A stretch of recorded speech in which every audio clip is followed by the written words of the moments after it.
शेतकऱ्यांसाठी सगळ्यात महत्वाचं काय आव्हान?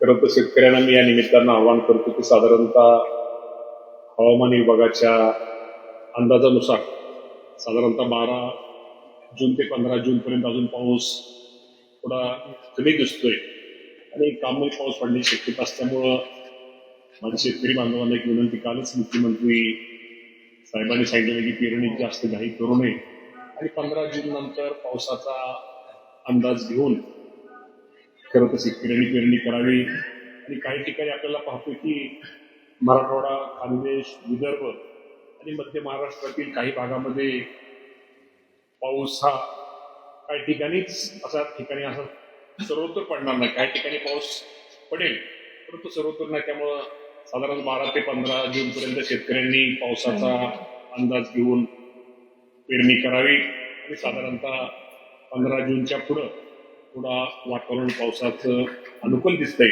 पण तरी सगळ्यांनी अंदाज घेऊन पेरणी करावी अशी माझी शेतकऱ्यांना सगळ्यांना विनंती. गेल्या काही महिन्यांपासून मागं बघितलं आपण तर पावसाचं जे हवामान बदल आहे याचा थेट फटका शेतकऱ्यांना बसताना दिसतो आणि कधी कधी अवकाळी पाऊस किंवा पूर्व मोसमी पावसामध्ये कमी वेळेत अधिक पावसामुळे सुद्धा नुकसान होतं. याच्यासाठी काही उपाययोजना सरकार म्हणून आपण करतो? खरं तर आपल्या सगळ्यांना माहिती आहे की मे महिन्यामध्ये आणि जून, आज 8 तारीख आहे, जून मे आणि जूनमध्ये आता आठवड्यामध्ये काही ठिकाणी वादळी वाऱ्यासकट पाऊस झाला, काही ठिकाणी गारपीट झाली आणि त्यामुळं शेतीचं खूप मोठं नुकसान हे काही जिल्ह्यामध्ये, राज्यामध्ये झालं.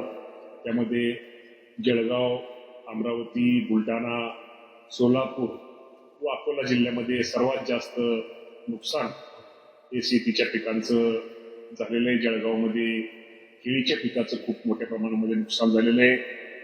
गहू, मका, हरभरा, आंबा, ज्वारी, टरबूज, भाजीपाला, कलिंगड, डाळिंब, कांदा, संत्रा या पिकांचं खूप मोठ्या प्रमाणामध्ये नुकसान झालेलं आहे. साधारणतः राज्याचा जर विचार केला तर त्याचा फटका 24 जिल्ह्याला त्याचा फटका बसलेला आहे.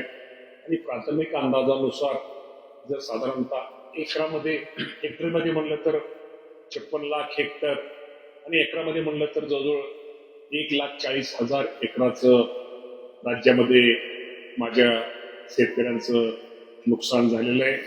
आणि ह्या नुकसान झालेल्या बाबतीमध्ये राज्याचे मुख्यमंत्री, दोन्ही उपमुख्यमंत्री यांनी आम्ही सर्वांनी सूचना दिलेल्या आहेत. कलेक्टरला सूचना दिलेल्या आहेत, कृषी अधिकाऱ्यांना सूचना दिल्या आहेत. ज्या ज्या शेतकऱ्यांचं या वादळी वाऱ्यामुळं, गारपिटीमुळं नुकसान झालेलं आहे, तर काही ठिकाणी घरं उडालेली आहेत, पत्र उडालेले आहेत, जे वादळी वाऱ्यामुळे जे नुकसान झालंय त्या सर्व नुकसान भरपाईचे पंचनामे ताबडतोब करावे आणि तो अहवाल आम्हाला लवकर द्यावा की जेणेकरून त्या निश्चित प्रकारे निसर्गाच्या लहरीपणामुळे अडचणीच्या शेतकऱ्याला लवकरात लवकर मदत करता येईल. मामा, एकीकडे शेतकरी पावसाला म्हणजे पावसामुळे मोठं संकट आहे शेतकऱ्यांना, दुसरीकडे युरिया खताचं देखील संकट राज्यभरात आहे. काय युरिया खताचं स्टेटस आहे? अनेक ठिकाणी लांबच लांब रांगा लागल्या, शेतकऱ्यांना युरिया खत मिळत नाहीये.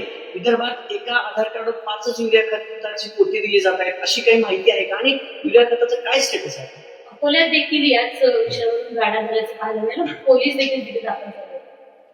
या बाबतीमध्ये आपल्याला माहिती आहे की केंद्राने जे आपलं आवंटन मंजूर केलेलं आहे त्याच्याप्रमाणे पहिल्यांदा आपल्याकडे स्टॉक आहे. अजूनही आपल्याकडे असं अजूनही तसं नाही, परंतु निश्चित प्रकारे या वर्षी आपल्या सर्वांना माहिती आहे की जे युद्ध चालू आहे, युद्धजन्य परिस्थिती, त्यामुळं निश्चित प्रकारे थोडं संकट आहे.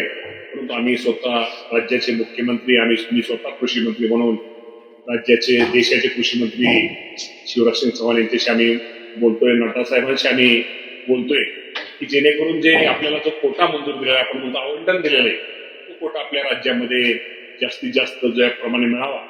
जरी अडचण असली निश्चित प्रकारे या बाबतीमध्ये शेतकऱ्यांना मदत करतायचं कसं करणं गरजेचं आहे या बाबतीमध्ये करण्याचा प्रयत्न आम्ही निश्चित प्रकारे करतोय. आणि आपण ज्या भागातला आता उल्लेख केला त्या बाबतीमध्ये निश्चित प्रकारे या बाबतीमध्ये शेतकऱ्याला अडचण येणार नाही याची आम्ही खबरदारी निश्चित प्रकारे घेऊ. स्टॉक आहे म्हणता, नेमकं किती स्टॉक आहे युरियाचा आपल्याकडे?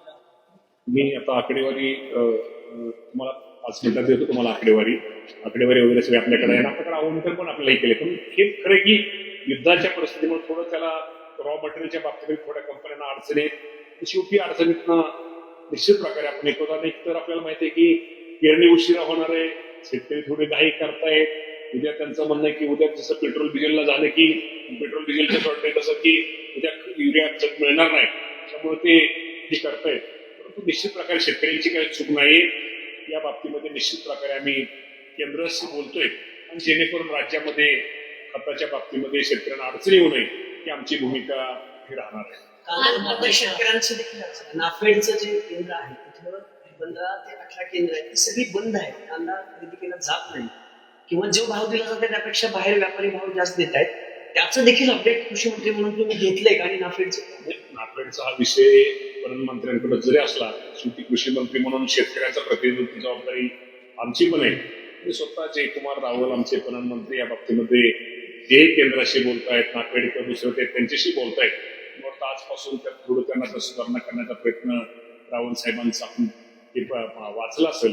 निश्चित प्रकारे कांदा उत्पादक शेतकऱ्यांचा आपण जे म्हणता की निश्चित या बाबतीमध्ये नाफेडच्या बाबतीमध्ये केंद्र सुरू झाले पाहिजे आणि शेतकऱ्यांना खूप दिलासा मिळाला पाहिजे. पुन्हा एकदा मी आजही परत रावल साहेबांच्या बाबतीमध्ये बोलले. कर्जमाफीचा स्टेटस कुठपर्यंत आहे? कारण आता जवळपास जूनचा देखील आता महिना सुरू झालाय. आपण काय या सगळ्या संदर्भात प्रोसेस केली आहे?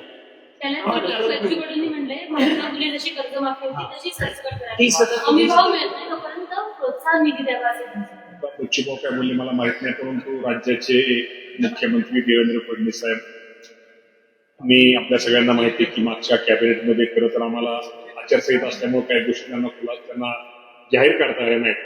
परंतु साधारणतः प्राथमिक अंदाजानुसार साधारणतः 36,585 कोटी रुपये ही शेतकऱ्यांना कर्जमाफी देण्याचा प्राथमिक आम्हाला अंदाज आहे. साधारणतः 56 लाख शेतकऱ्यांना त्याचा लाभ हा मिळणार आहे.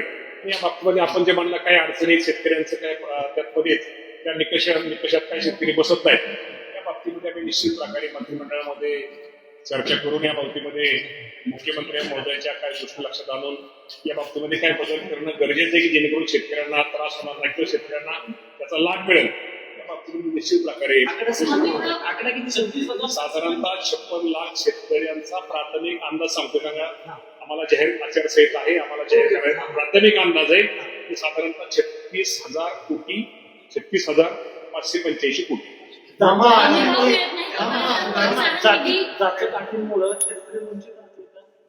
म्हणूनच मी तुम्हाला म्हणलं की आता काय होईल आता सुरू केलं आपण 30 जून पूर्वी आपण सगळ्यांना देतोय आणि या बाबतीमध्ये अजून कुठल्या गोष्टी आपण जे म्हणलं अटीमध्ये एखाद्या दुसऱ्या अटीमध्ये अजून सुधारणा करणं गरजेचं आहे.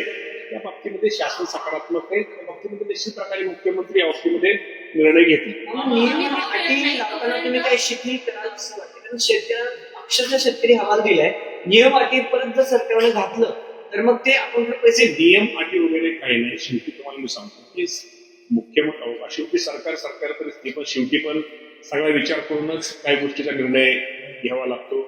आणि आपल्याला तुम्हाला माहिती आहे की राज्याच्या मुख्यमंत्र्यांनी खरंच एक चांगला निर्णय कर्जमाफीचा असल्या सरकारच्या अडचणीच्या काळात सुद्धा मुख्यमंत्री देवेंद्र फडणवीस साहेब एकनाथजी शिंदे साहेब सुनीता वहिनी पवार आणि त्यावेळेचे दिवंगत उपमुख्यमंत्री अजितदादा पवार साहेब हे पण ह्यामध्ये त्यांचा पण सिंहाचा वाटा होता की दादांनी पण शेतकऱ्यांना कर्जमाफी द्यायचा निर्णय त्यांनी घेतलेला आहे.